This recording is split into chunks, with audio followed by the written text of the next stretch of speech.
দরখাস্ত দিব নাকি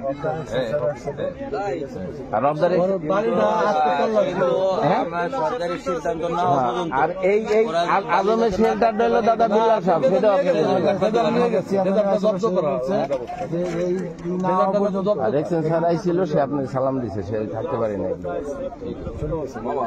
বলতেছে যে কেউ নাই এই শহরে মানে ও খালি কিছু করবে গুলি করবে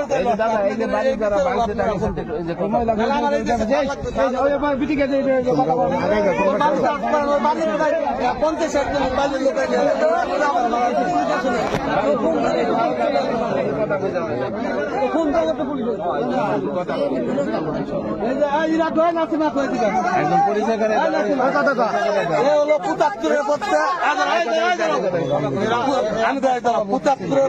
ওর আব্বা এই জায়গার হলো আওয়ামী লীগের সভাপতি ছিল এই ওয়ার্ডের।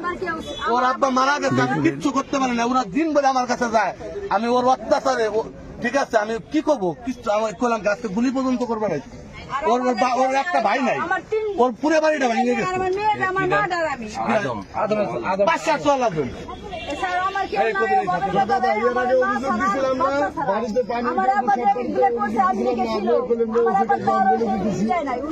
ছেলে সন্তান খুব কষ্ট, কি করবে?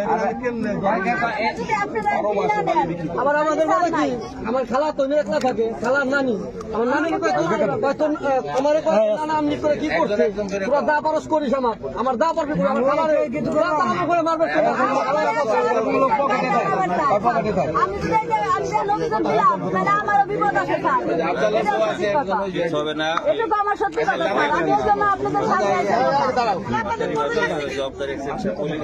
প্রোটেকশনের ব্যবস্থা করে দিতেছে যাতে না ভাঙে।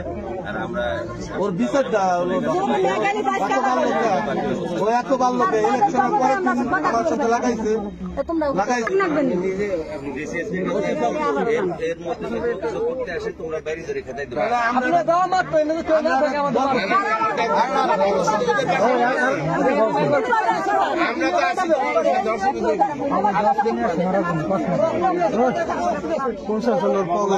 দুলাল ভাই যদি না থাকতো তখন আমাকে বাড়ি করে থাকতো না,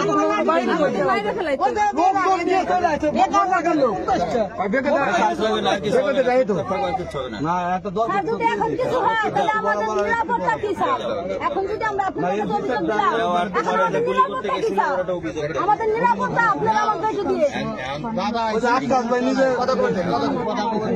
এই সকালে থেকে কি কয় শুনো, আমাদের কাছে অভিযোগ দিচ্ছে, এই জন্য কিছু বলে ওই দায়িত্ব একটা আমাদের ঘুমায়েন না।